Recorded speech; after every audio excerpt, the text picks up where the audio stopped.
He sido un ávido excursionista por más de 10 años y una persona amante del aire libre toda mi vida.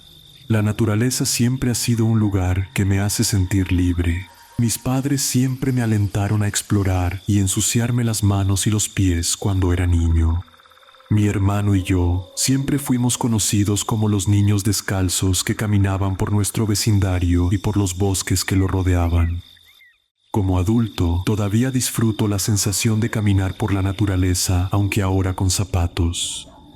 He recorrido muchos senderos y bosques en diferentes parques nacionales y otras tierras públicas, pero para mí nada supera los bosques cerca de mi casa. Vivo en un pueblo que limita con el Bosque Nacional Chattahoochee-Oconee en el norte de Georgia, un vasto paisaje de bosques ubicado en el extremo sur de las montañas Apalaches. Crecí con y todavía tengo este enorme bosque como mi patio trasero. Por eso, cada vez que estoy estresado o simplemente necesito un poco de aire fresco, o tomo un corto viaje hasta uno de los muchos senderos, camino un rato por él y luego me adentro en el bosque para caminar fuera de los caminos, o simplemente camino hasta el borde de mi patio trasero, salto una cerca pequeña y comienzo a explorar la sección del bosque que bordea mi vecindario. Sé que la gente dice que eso es una tontería y algo inseguro, y después de todo lo que ha pasado ahora entiendo por qué, pero en ese momento era algo que había hecho muchas veces a lo largo de toda mi vida. Después de un día particularmente largo en el trabajo, decidí que una pequeña aventura al aire libre me haría bien.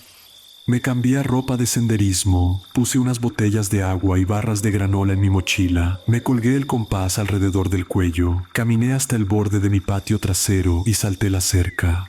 He leído muchas historias de terror sobre cosas paranormales que ocurren en los bosques. Conozco todos los clichés de las malas vibras, el bosque quedándose en silencio, los olores metálicos y las reglas si estás en los Apalaches, y para ser honesto, siempre me parecían muy tontos.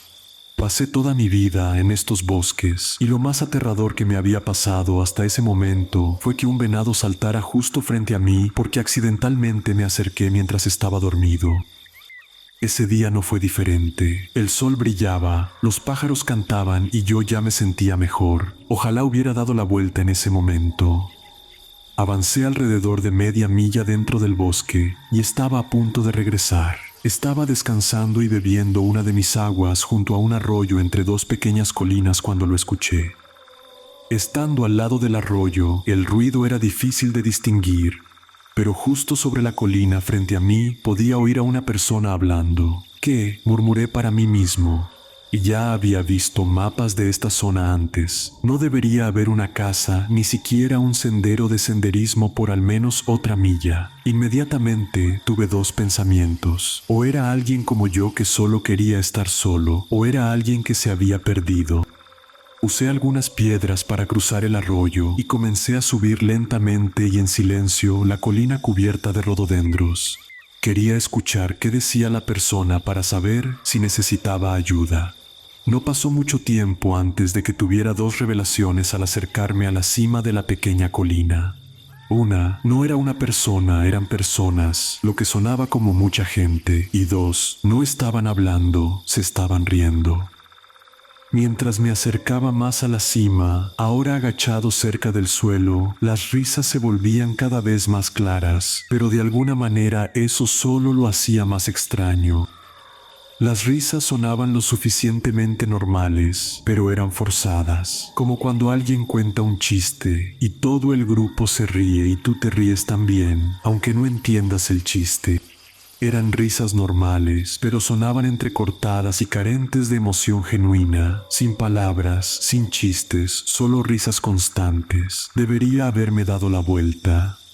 No tenía ninguna razón para mirar por encima de esa colina. Fuera lo que estaba pasando, no era asunto mío. Debería haber bajado sigilosamente, cruzar el arroyo y correr de regreso a casa, pero algo me llamaba, algo en mi cabeza me gritaba que mirara por encima de esa colina. Quería saber de qué se reían, quería ver qué era tan gracioso. Al otro lado de la colina había probablemente entre 15 y 20 personas. Todos vestían ropa normal de senderismo. Algunos se veían un poco más sucios que otros, pero por lo demás parecían normales. Todos se reían, giraban en círculos, se daban palmadas en la espalda, se movían de forma descoordinada, casi como si estuvieran bailando. Si imaginas cómo se ve un grupo raro en un viaje de ácido, probablemente no estés muy lejos. Recuerdo haber pensado que se veían graciosos, y mientras más los miraba, más gracioso me parecía. Mirando hacia atrás, esto no tiene sentido. Ni siquiera en ese momento se veían graciosos para mí. Se veían extraños e inquietantes. Mirarlos me dejaba un vacío en el estómago, pero era como si mi mente solo me permitiera sentir humor por eso, como si mirarlos fuera una especie de droga. Fue entonces cuando ocurrió. Una sola risa entrecortada escapó de mi boca. Inmediatamente, de forma antinatural, la multitud de personas dejó de reír y se giró rígidamente para mirarme con amplias sonrisas llenas de dientes y ojos sin emoción. Juro que algunos se giraron de una manera tan rápida y torpe que no podría haber sido hecho por un humano. Sus expresiones faciales eran inquietantes. Sonreían, pero de una forma que parecía que tenías que forzar mucho para mantener los labios estirados tan ampliamente. Sus ojos se veían llenos de la misma falta de emoción que había en sus risas forzadas. Inmediatamente, la sensación de humor drogada me abandonó y fue reemplazada por un miedo que ninguna persona debería experimentar jamás. El arroyo detrás de mí ahora estaba en silencio. Era como si mi miedo hubiera ahogado todo el ruido. Entonces se dispersaron. Algunos corrieron a toda velocidad, otros se pusieron en 4 patas y se arrastraron hacia los arbustos densos. El ruido volvió, podía oír los pájaros, el viento y el arroyo, pero también podía oír otra cosa, risas. Dejé escapar un grito y comencé a correr. Bajé corriendo la colina a toda velocidad, salté limpiamente sobre el arroyo y seguí corriendo en la dirección de la que venía. Las risas estaban por todas partes.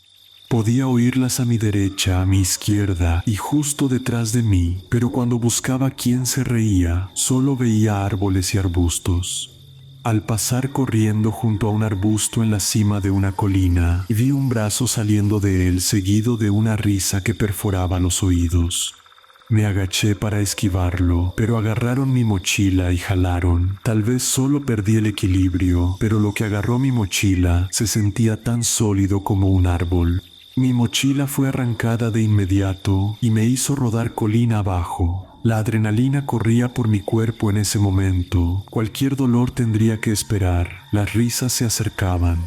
Una vez que dejé de rodar, me levanté de un salto y seguí corriendo. Corrí durante lo que parecieron horas, usando los senderos de animales que conocía para llegar a ese lugar maldito.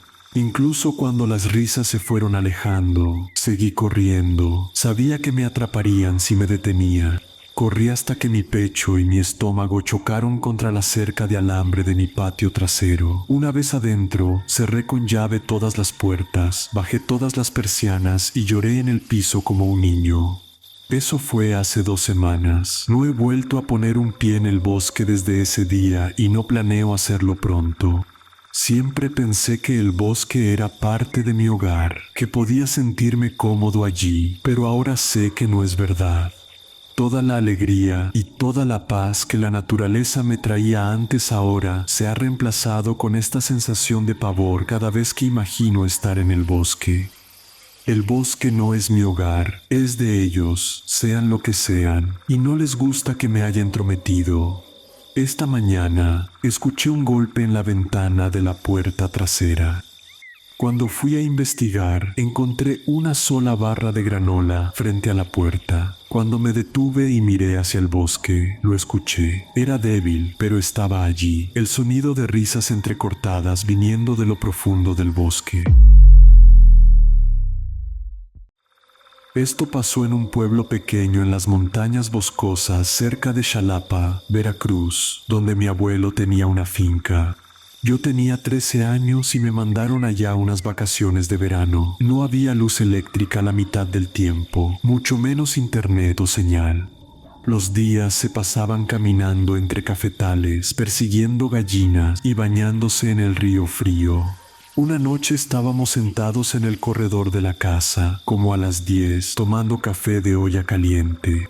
El monte estaba negro, de ese negro que parece que se tragó el mundo. Solo se oían grillos y el viento moviendo las hojas de los cafetales y los pinos altos. Yo, sin pensar, empecé a silbar bajito una canción de moda. Mi abuelo me agarró el brazo con fuerza, su mano estaba helada.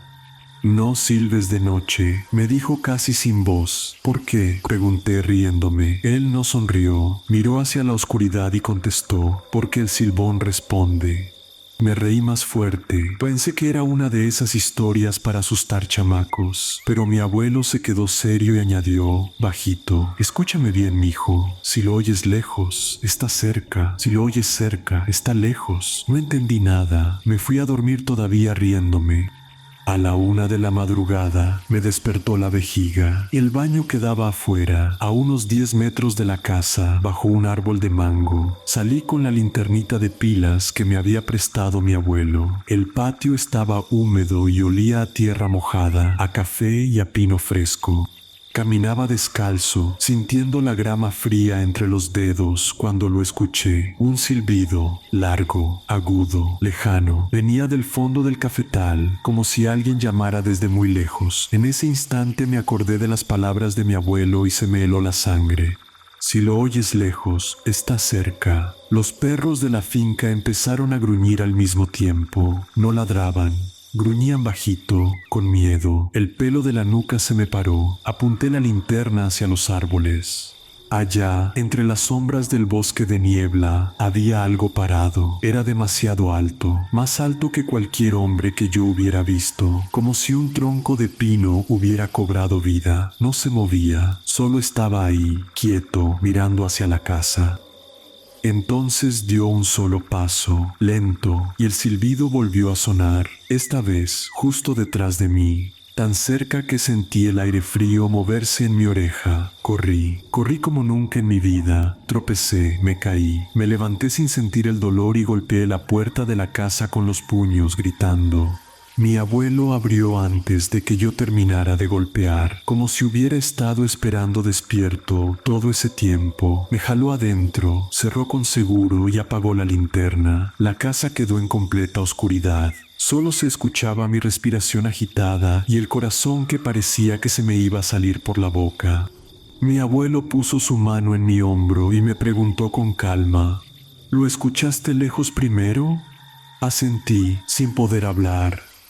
Él suspiró, casi aliviado, y dijo en voz muy baja: «Entonces tuviste suerte, mijo, porque si lo hubieras escuchado cerca primero, ya te habría visto». Esa noche no dormí, y desde entonces, cada vez que estoy en las montañas boscosas cerca de Chalapa y escucho un silbido en la oscuridad, no me quedo a averiguar si suena lejos o cerca, simplemente corro, porque si lo oyes lejos, ya estás demasiado cerca. He vivido en México la mayor parte de mi vida, en Guadalajara, pero mi novio Raúl y yo, ambos mexicanos hasta la médula, siempre soñamos con una aventura de verdad. A los 29 años decidimos irnos de vacaciones a Alaska, Estados Unidos, buscando nieve, frío extremo y esa adrenalina que en México no se encuentra. Raúl era como yo, criado entre cerros y ranchos, pero con más experiencia en cosas duras. Llevábamos 4 años juntos y nuestra relación giraba en torno a viajes que harían huir a cualquier pareja normal, acampar en lugares remotos, cacerías, rutas que te obligan a planear o morir, literal. El plan era cruzar en motos de nieve entre 2 cabañas registradas por el estado, separadas por unas 60 millas. Habíamos hecho exactamente ese mismo viaje 2 veces antes y siempre salió perfecto. El pronóstico del clima se veía bueno cuando salimos. El primer día fue tranquilo.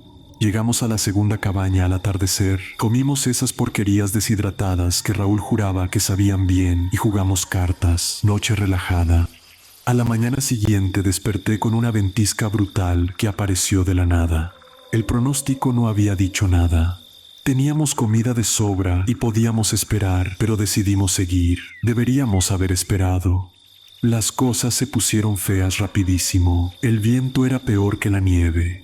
Raúl iba adelante para que yo solo siguiera su rastro. En un segundo avanzaba y al siguiente su moto estaba encima de él. Su pierna doblada de una forma imposible. Raúl era duro. Una vez terminó una caminata de 2 días con un esguince y ni lo mencionó, pero esto era grave. Intenté subirlo a mi moto, lo levanté, lo arrastré al asiento de atrás, aguantó 10 segundos y se cayó. El sonido que hizo al golpear la nieve todavía me persigue. Lo intenté una vez más y fue peor. No podía sostenerlo y conducir al mismo tiempo. Raúl me miró y me dijo con voz firme: para, vete a pedir ayuda, yo aguanto. No hubo discusión. Lo tapé con todas las capas extras, marqué las coordenadas en mi GPS y lo dejé ahí. Arranqué hacia la cabaña más cercana para usar la radio de emergencia. Avanzaba guiándome por instinto y GPS cuando, de repente, la nieve cedió bajo la moto. Caí en un pozo profundo cubierto por una capa traicionera de nieve fresca. Todo se volvió negro. No sé cuánto tiempo estuve inconsciente. Horas, quizás. Cuando abrí los ojos, estaba dentro de una cabaña cálida. Un hombre me había encontrado. Era alto, de unos 55 años, barba espesa y canosa, ojos hundidos y una sonrisa que no llegaba a sus pupilas. Vestía ropa vieja de cazador y olía a humo y grasa. Te vi caer desde lejos, muchacho, me dijo con acento gringo, pero fluido en español. Pensé que te habías muerto. Te saqué del pozo y te traje aquí. Descansa. Me dio agua caliente y me sentí vivo de nuevo. Me ofreció comida, carne asada que chisporroteaba en una sartén sobre la estufa de leña. Olía delicioso, como las que hacíamos en México los domingos. Tenía hambre y miedo, así que acepté. Mientras comía, le conté todo: la tormenta, el accidente de Raúl, las coordenadas exactas, que necesitaba ayuda urgente. El hombre escuchaba en silencio, asintiendo. Tranquilo, Miguel, yo conozco esta zona mejor que nadie. Descansa unas horas y yo salgo a buscarlo. No te preocupes. Pasaron casi 3 horas. Conversamos de todo y nada. Me sentía agradecido. De pronto se levantó y dijo: ya es hora, voy a salir a traer a tu amigo. Agarró su chamarra y salió. Yo me quedé sentado, pero algo me hizo ponerme de pie. En una esquina, medio escondido bajo una mesa, vi algo brillante. Me acerqué. Era el anillo de plata con la piedra negra que yo mismo le había regalado a Raúl en nuestro 3er aniversario. Lo tenía siempre puesto. Lo agarré con manos temblorosas. Me asomé por la ventana para ver si el hombre ya se había ido, y lo vi. Estaba a unos metros, cargando un rifle con movimientos desesperados y furiosos, como si tuviera prisa por terminar algo. Mi corazón se detuvo, el pánico me invadió, empecé a buscar una salida. Abrí una puerta, closet lleno de ropa vieja, otra, un baño sucio, la tercera, Dios mío, era una habitación pequeña, oscura. En el piso yacía Raúl, o lo que quedaba de él, descuartizado, brazos y piernas cortados con precisión, torso abierto, sangre seca por todas partes. Casi me da un infarto, vomité ahí mismo. En ese instante escuché que tocaban la puerta de la cabaña con fuerza. Era él, el dueño, regresando. No pensé. Salí corriendo por la puerta principal, directo a la nieve. Tropecé, caí de cara, me levanté como pude. Y ahí, milagrosamente, estaba mi moto de nieve, estacionada a un lado de la cabaña. La prendí con manos temblorosas, aceleré a fondo y salí disparado sin mirar atrás. El viento me golpeaba la cara y yo solo gritaba el nombre de Raúl mientras manejaba como loco. No sé cuánto tiempo pasé así, pero llegué a la cabaña con la radio. Llamé pidiendo ayuda. El helicóptero tardó horas por la tormenta, pero llegó. Les conté todo entre lágrimas: la cabaña, el hombre, el cuerpo de Raúl, el anillo que aún apretaba en mi puño. Cuando el equipo de rescate y la policía estatal llegaron al lugar exacto que les describí, encontraron todo. La cabaña estaba ahí, exactamente como la recordaba. Adentro, en la habitación del fondo, estaba el cuerpo de Raúl, descuartizado, tal como yo lo había visto.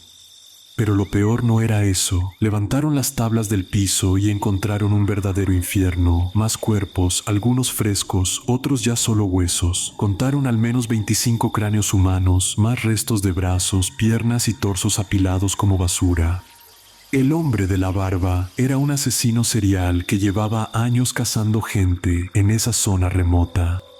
Y la carne asada que yo había comido era de Raúl. Los forenses lo confirmaron con las muestras que quedaban en la sartén y en mi estómago. Me había alimentado de mi propio novio. Nunca encontraron al hombre. Desapareció en la nieve como si nunca hubiera existido. Pero la cabaña, los cuerpos y los 25 cráneos sí estaban ahí, reales, como el anillo que yo llevaba en el bolsillo. Ahora, 3 años después, sigo en México. Raúl está muerto y cada vez que cierro los ojos siento el sabor de esa carne en la boca y me pregunto una sola cosa que me quita el sueño. Este hombre ponía esas trampas para cazar personas, ya que su plan era traerme a su casa, cuidarme, ganarse mi confianza y al final se comería mi carne. Me di cuenta de su expresión cuando le dije que Raúl era mi pareja. Ahí fue cuando entró en pánico. Fue una pesadilla.